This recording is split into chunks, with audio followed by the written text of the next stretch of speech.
Hello guys, welcome to my YouTube channel. स्वागत है आपका नेक्स्ट लेक्चर में। प्रियम्बल के बारे में जो हम डिस्कस कर रहे थे, आज उसका हम पार्ट 3 लेक्चर का डिस्कस करेंगे। ठीक है, इसमें इस लेक्चर में हम दो पॉइंट्स पे मेजरली डिस्कस करेंगे। एक हम डिस्कस करेंगे डेमोक्रेसी क्या होती है, और दूसरा पॉइंट जो हम डिस्कस करेंगे वो है रिपब्लिक। तो दोनों वर्ड ये प्रियम्बल में प्रेजेंट है, और इनके ऊपर ही आज हमारा लेक्चर जो है बेस्ड रहेगा। ठीक है, सो स्टार्ट करते हैं हम अपना लेक्चर। तो आज के लेक्चर में हम डेमोक्रेसी और रिपब्लिक के बारे में डिस्कस करेंगे। और मैं एक चीज़ बता दूं आपको कि ये डेमोक्रेसी और रिपब्लिक जस्ट मेयर वर्ड्स नहीं है, not merely the words.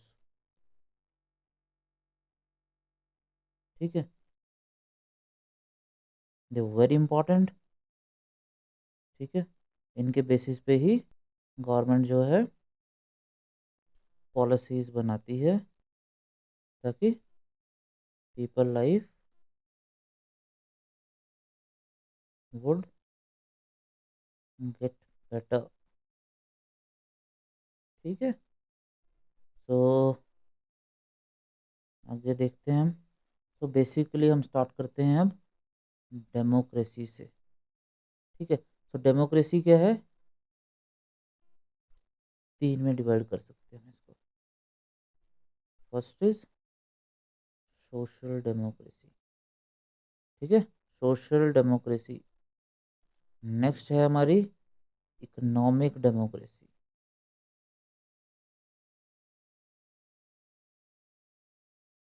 Third है हमारी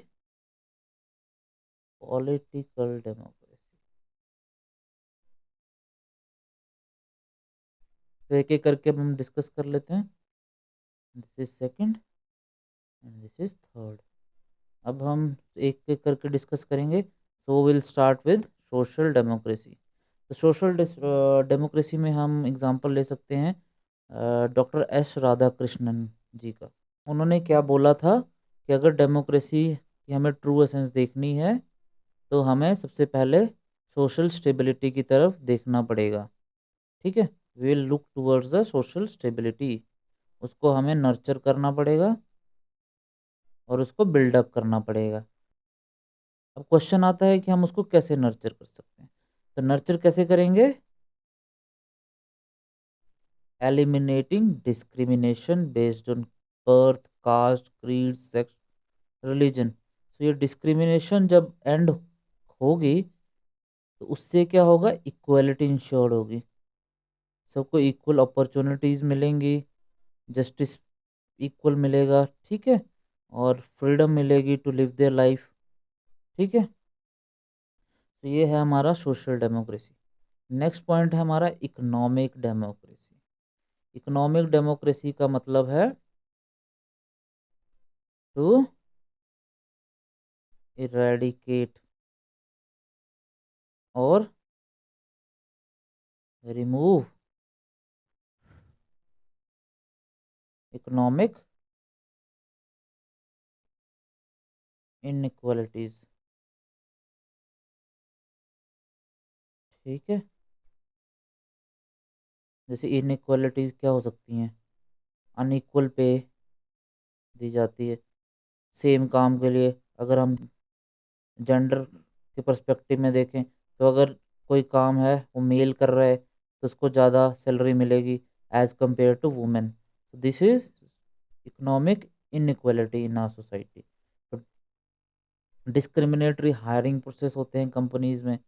ठीक है, तो दीज आर द थिंग्स। अब इनको मिटिगेट करने के लिए गवर्नमेंट स्टेप्स ले रही है, and they are really appreciable. For example, job reservations लाए गए एससीज और एसटीज के लिए, शेड्यूल्ड कास्ट और शेड्यूल्ड ट्राइब्स के लिए, सो दैट वो भी लेवल प्लेइंग फील्ड पे आ सकें। बिकॉज हम देखें तो हिस्टोरिकली दे वो वेरी मार्जिनलाइज्ड।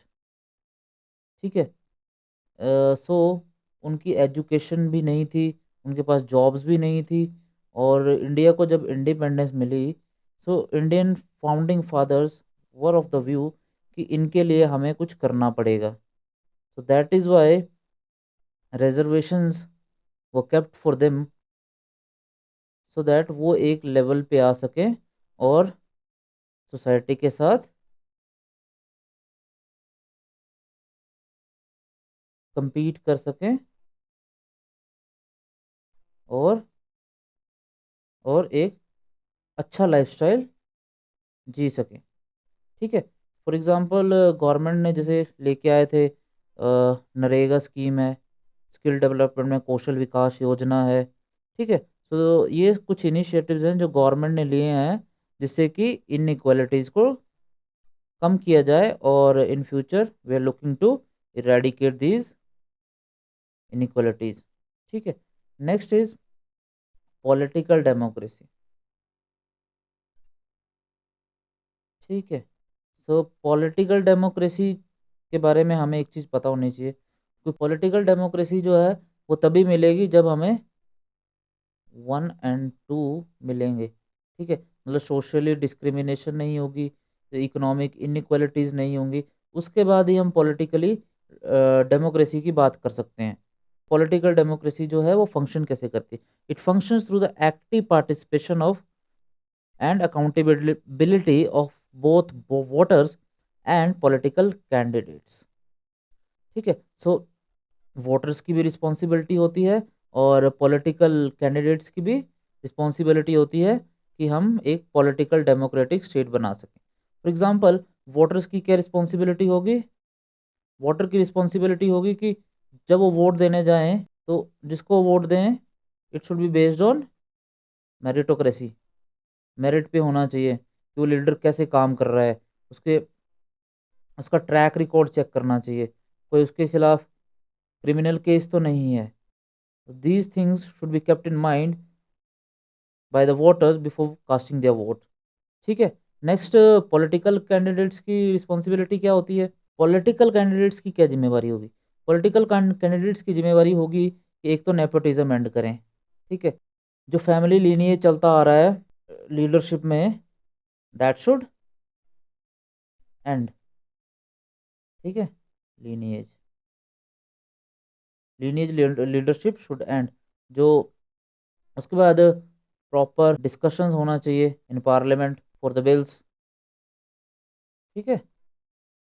ताकि जब वो लॉ लॉ बने तो that should be inclusive inclusive हो, लॉ सबकी बेटरमेंट के लिए हो। ठीक है।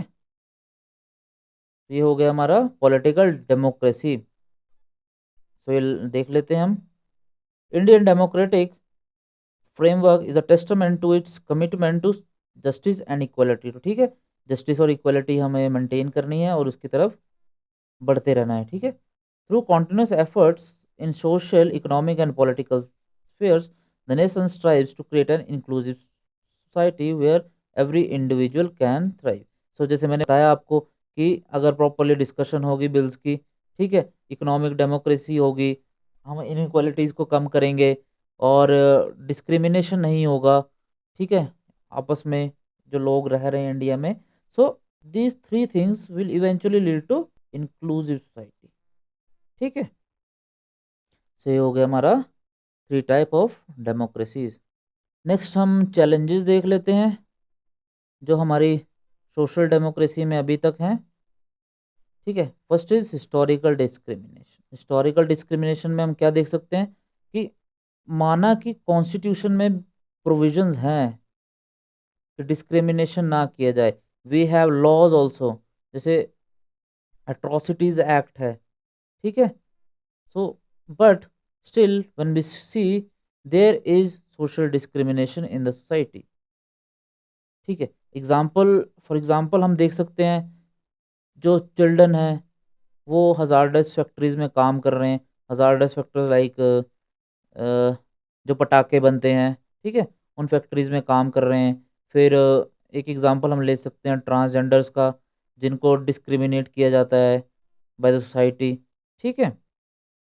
नेक्स्ट पॉइंट है हमारा, नेक्स्ट चैलेंज है हमारा gender in equality. Gender in equality में हम क्या देख सकते हैं, वो है फीमेल जेनिटल म्यूटिलेशन। ठीक है, दूसरा एग्जाम्पल देख सकते हैं हम, जो सबरीमाला टेम्पल का जो केस था, उसमें क्या था, जो वुमेन है, they were not allowed to enter into the temple. ठीक है, सो इसको क्या देख सकते हैं हम, it is a clash between the traditional believes, जो बिलीव्स थी पहले से चली आ रही हैं कि वुमेन को नहीं भेजेंगे टेम्पल में, एंड मॉडर्न डेमोक्रेटिक प्रिंसिपल्स, जो हम मॉडर्न डेमोक्रेटिक प्रिंसिपल क्या है, इक्वलिटी एंड इंक्लूसिविटी। ठीक है, ये हमारे मॉडर्न प्रिंसिपल्स हैं। सो इन इसमें और जो ट्रेडिशनल बिलीव्स हैं उसमें क्लैश चल रहा है सोसाइटी में। Next is accessibility barriers. For example specially challenge people होते हैं हमारे, ठीक है, उनको क्या है, उनको इक्वल एक्सेस नहीं होता चीज़ों का, जैसे इंफ्रास्ट्रक्चर है।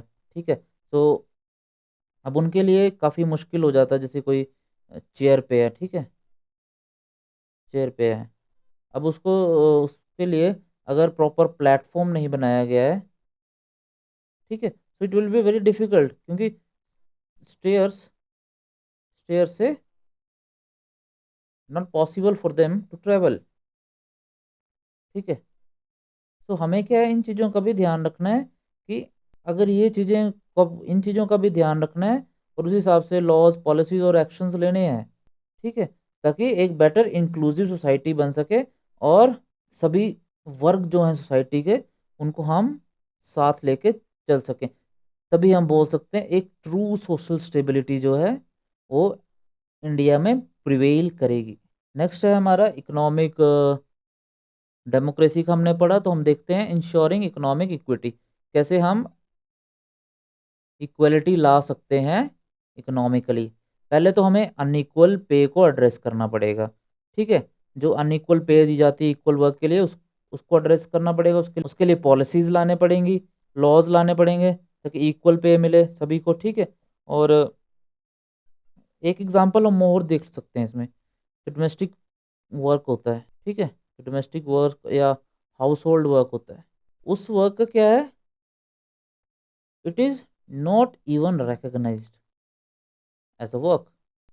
इससे क्या लगता है आपको, जो फीमेल हैं उनको उनको पे नहीं मिल रही है, ठीक है, इतना काम करने के बाद भी रिकग्नाइज भी नहीं है, कोई सैलरी नहीं मिल रही है, तो इसको क्या बोल सकते हैं, डिस्क्रिमिनेशन बोल सकते हैं। ठीक है, सो अब गवर्नमेंट को क्या करना है, legislation को on enforcement are crucial to bridge this gap and ensure equitable compensation across all sectors। Compensation दे सकते हैं गवर्नमेंट, ठीक है, अगर उनको लगता है कि अनइक्वल पे है, ठीक है, और it's very difficult for people to thrive on that पे, so they can be benefited from it. ठीक है, नेक्स्ट इज रिजर्वेशन पॉलिसीज। तो जैसे हमने पहले भी डिस्कस कर लिया कि हिस्टोरिकली जो था एससीज और एसटीज का काफ़ी मार्जिनलाइजेशन होता था। ठीक है, तो उनके लिए क्या था, फिर गवर्नमेंट ने या फाउंडिंग फादर्स ने ये चीज़ देखी और कॉन्स्टिट्यूशन में भी सर्टेन प्रोविजंस दिए डिस्क्रिमिनेशन को रिलेटेड, डिस्क्रिमिनेशन से रिलेटेड। ठीक है, उसके बाद पॉलिसीज़ भी लेके आई गवर्नमेंट, ठीक है, उनके बेटरमेंट के लिए, उनके अपलिफ्टमेंट के लिए। और एक चीज़ है कि ये ज़रूरी था उस टाइम उनके लिए, ताकि उनको प्रॉपर एजुकेशन मिल सके, जॉब्स मिल सकें, सोसाइटल डिस्क्रिमिनेशन जो है वो रिड्यूस हो सके। ठीक है, so this was very important for them to have a level playing field with within the the so. सो इसको हम बोल सकते हैं tool of affirmative action. Affirmative मतलब पॉजिटिव एक्शन। ठीक है, नेक्स्ट है हमारा इकोनॉमिक इक्वालिटी के लिए हमें एक चीज़ और देखना पड़ता है, ट्रांसपेरेंट एलोकेशन। ये एग्जांपल हमने कल भी देखा था, आज फिर से थोड़ा सा रिवाइज कर लेते हैं कि जो बिडिंग्स, फॉर एग्जांपल जो बिडिंग होती है कोल की, स्पेक्ट्रम की, वो चीज़ें ट्रांसपेरेंट होनी चाहिए, सभी को अपॉर्चुनिटी मिलनी चाहिए और वो फेयर होना चाहिए। ठीक है, फेयर होगा तो एफिशिएंट भी होगा और रिसोर्सेज का प्रॉपर यूज़ भी होगा और इंक्लूसिव सोसाइटी भी होगी, कंसंट्रेशन ऑफ वेल्थ नहीं होगी एक पर्सन के पास। ठीक है, तो this foster trust and encourages broader participation in the economic process benefiting all stakeholders. ठीक है, नेक्स्ट है हमारा पॉलिटिकल डेमोक्रेसी। अब जैसे हमने इसमें थोड़ा सा डिस्कस कर लिया था पहले भी कि इसमें वोटर की भी रिस्पॉन्सिबिलिटी होती है और कैंडिडेट की भी रिस्पॉन्सिबिलिटी होती है। अब डिटेल में देख लेते हैं वोटर की क्या रिस्पॉन्सिबिलिटी है। ठीक है, तो वोटर जब वोट देने जाता है, सो वोटर जब वोट देने जाता है सो ही शुड बी एजुकेटेड। ठीक है, और रिस्पॉन्सिबल वोटर होना चाहिए। एजुकेटेड से यहाँ मतलब है कि अवेयर होना चाहिए कि किसको वोट देने जा रहा है, उसकी मेरिट क्या है, उसका ट्रैक रिकॉर्ड क्या है, whether that person will be working towards the welfare of the society or not। सो ये चीज़ें वोटर को पता होनी चाहिए वोट कास्ट करने के से पहले। ठीक है, सो पर हम क्या देखते हैं अपनी सोसाइटी में, चैलेंजेस हैं हमारे पास अभी भी कि कैंडिडेट्स को जो वोट दिए जाते हैं on the base of religion, gender के बेस पे दिए जाते हैं, फैमिली टाइज कि हमारा इसके साथ फैमिली रिलेशन है तो इसको वोट दे देते हैं, उसके साथ हमारी बनती नहीं है तो उसको हम वोट नहीं देंगे। ठीक है, और इकोनॉमिक स्टेटस देखते हैं हम। तो बल्कि हमें देखना क्या चाहिए, उनका ट्रैक रिकॉर्ड देखना चाहिए कि वो क्रिमिनल केस तो नहीं है कोई, और उनकी एबिलिटी देखनी चाहिए कि वो पब्लिक के लिए सच में काम कर सकते हैं कि नहीं, पार्लियामेंट एंड स्टेट लेजिस्लेचर में they can discuss their people problem. ठीक है, जहाँ से वो आए हैं, जिस कॉन्स्टिट्यूंसी से आए हैं, वहाँ के लोगों के लिए वो डिस्कस कर सकते हैं और उनके लिए लॉज और पॉलिसीज बनाने की कोशिश कर सकते हैं। ठीक है, voter must scrutinise candidate record activities and choose based on merit and dedication. ठीक है, नेक्स्ट है कैंडिडेट की क्या अकाउंटेबिलिटी है। अब कैंडिडेट में भी कुछ चैलेंजेस हैं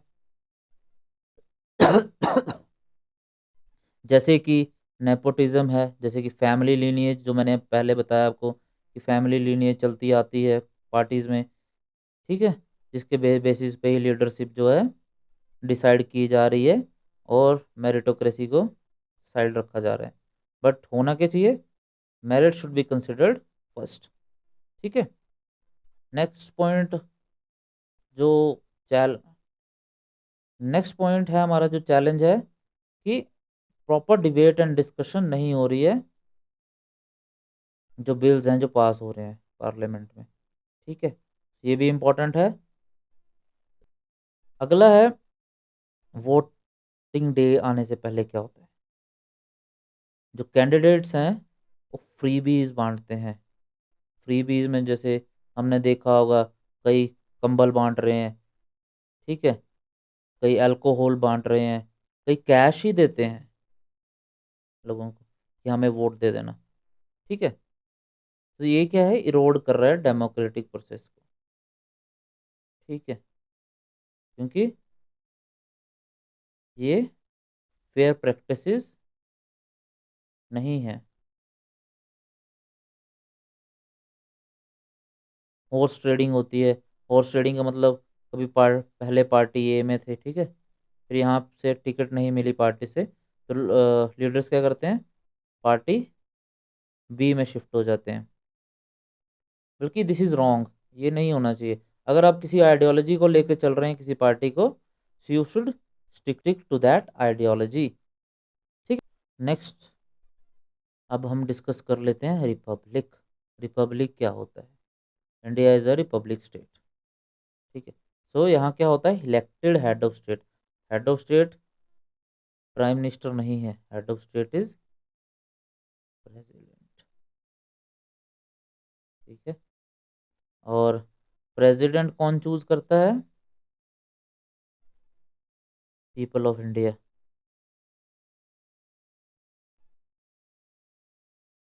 अब हम ऐसा नहीं है कि प्रेसिडेंट के इलेक्शंस होते हैं और हम वोट देने जाते हैं। हम क्या करते हैं? एमपीज और एमएलएज चूज करते हैं। ठीक है, और वो क्या है? इलेक्शन में पार्ट लेते हैं प्रेसिडेंट चूज करने के लिए। सो हम क्या बोल सकते हैं कि people of India are indirectly electing the head of the state. ठीक है, ये देख लिया हमने, through an indirect election process and it is not hereditary. क्यों? ये तो क्लियर ही है, अगर इलेक्शंस हो रहे हैं, for obvious this position is not hereditary. अब कुछ अदर टर्म्स के साथ हम इसको कंपैरिजन कर लेते हैं रिपब्लिक को। मोनार्की के साथ देखते हैं, मोनार्की क्या होती है? मोनार्की होती है जहाँ पे जो हेड ऑफ स्टेट है वो हेरिडिटरी सक्सेशन से आया है, मतलब फैमिली लीनिएज से आया है। एग्जाम्पल है नॉर्थ कोरिया। ठीक है, सो नेक्स्ट है हमारा डिक्टेटरशिप। सो रिपब्लिक में डिक्टेटरशिप नहीं होती है। और डिक्टेटरशिप का एक्चुअली मतलब क्या है कि जो हेड ऑफ स्टेट है वो इलेक्टेड नहीं होता है और उसके पास ही सारी पावर होती है, पूरी कंट्री को वही रूल कर रहा होता है। और वो बेसिकली जो पावर ली होती है that is taken by force और कोअर्जन। ठीक है, एग्जाम्पल है हमारे पास सद्दाम हुसैन इन इराक। ठीक है, तो उसने क्या है, बाय फोर्स ही जो पावर जो थी अपहेल्ड की हुई थी। ठीक है, नेक्स्ट है डोमिनियन क्या होता है? सो डोमिनियन जैसे इंडिया भी एक टाइम जो था डोमिनियन स्टेट था। ठीक है, कब तक था? जनवरी 26 1950 तक।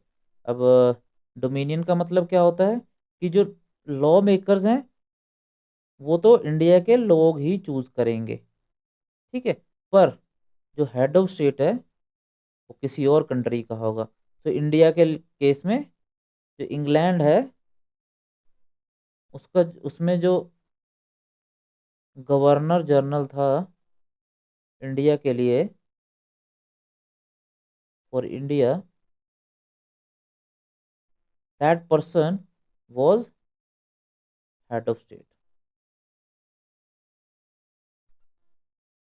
ठीक है, और फिर 26 जनवरी 1950 के बाद क्या हुआ? India became Republic.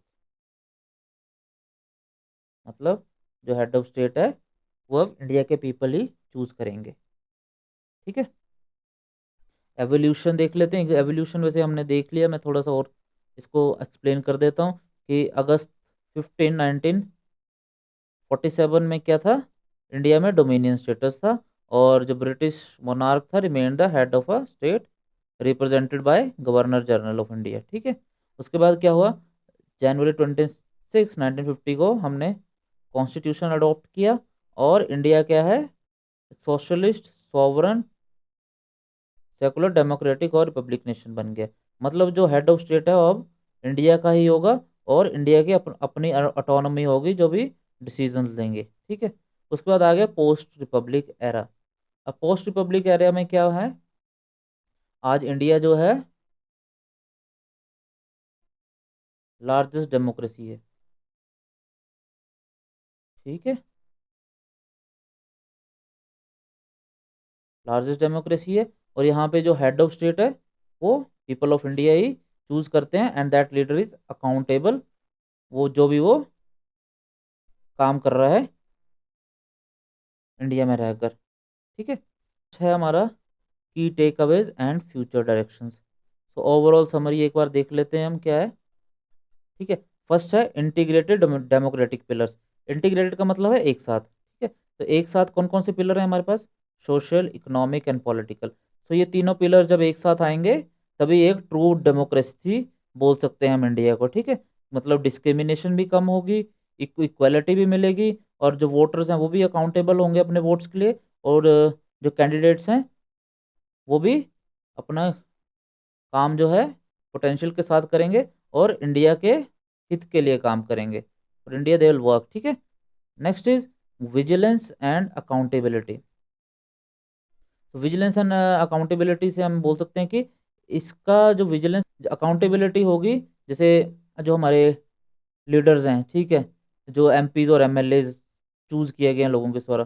ठीक है, तो अगर हम एक्टिवली पार्टिसिपेट करेंगे इलेक्शंस में, ठीक है, इन्फॉर्म्ड होंगे, एजुकेटेड होंगे, अवेयर होंगे, तो हम क्या है प्रॉपरली वोट दे पाएंगे मेरिटोक्रेसी के लिए। इससे वो जो है जो एमपीज और एमएलएज होंगे वो हमारे लिए हमेशा अकाउंटेबल रहेंगे। ठीक है, नेक्स्ट है कि नेपोटिज्म कम करना पड़ेगा, वही चीज़। ठीक है, ट्रांसपेरेंट लेजिस्लेटिव प्रोसेस होना चाहिए, डिबेट्स एंड डिस्कशंस होनी चाहिए प्रॉपर, और मेरिट बेस्ड पॉलिटिक्स होनी चाहिए। ठीक है, रादर देन लीनिएज बेस्ड। ठीक है, अगला है सस्टेन्ड प्रोग्रेस। सस्टेन्ड प्रोग्रेस का मतलब यही है कि इंडिया क्या है, धीरे धीरे प्रोग्रेस कर रहा है। ठीक है, इन आइडियाज़ को लेके। ठीक है, और उसी हिसाब से इंडिया जो है इन चैलेंजेस को भी एड्रेस कर रहा है, जैसे डिस्क्रिमिनेशन हो गया, इनइक्वलिटी हो गया। ठीक है, तो हम क्या बोल सकते हैं कि अगर जब ये चीज़ें पॉसिबल होंगी, ठीक है, जब इक्वलिटी होगी, इंक्लूसिविटी होगी, तो हम क्या बोल सकते हैं, जो फाउंडिंग फादर्स ने जो गोल्स देखे थे, एस्पिरेशंस देखी थी, और प्रियम्बल में जो ऑब्जेक्टिव्स ले डाउन किए थे वो सच में पूरे होंगे। ठीक है, so this is the thing we have to keep in mind. So understanding the nuances of Indian democracy and republic framework empowers citizens to advocate for its continued strengthening. The future of Indian democracy lies in upholding those fundamental principles and striving for a more just and equitable society for all. So ठीक है, हमें इन चीज़ों को, democracy के जो इस social, economic, political तीनों का देखना है। रिपब्लिक कंट्री है, अकाउंटेबल होना चाहिए। ठीक है, विजिलेंस होनी चाहिए, और एक साथ जो है डेमोक्रेसी के तीनों पिलर्स को लेके चलेंगे, तभी एक इक्विटेबल सोसाइटी और एक जस्टिस प्रिवेल करेगा। ठीक है, सो आज हमने दो टर्म्स देख ली, डेमोक्रेटिक और रिपब्लिक। ठीक है, सो नेक्स्ट लेक्चर में अब हम ऑब्जेक्टिव्स देखेंगे प्रियम्बल के। ठीक है, आज के लिए इतना ही डिस्कस, आज हम इतना ही डिस्कस करेंगे। सो कीप इन माइंड, आप चैनल को सब्सक्राइब कर दें। ठीक है, ताकि आप अगली वीडियोस भी मिलती रहें, और बेल आइकन को भी प्रेस कर देना। ठीक है, और अगर अच्छी लगेगी वीडियो तो लाइक करना, and if you have any doubts or any confusions you can comment in the chat box and I will respond to them. ठीक है, so that's it, signing off for today. Thank you very much, bye bye.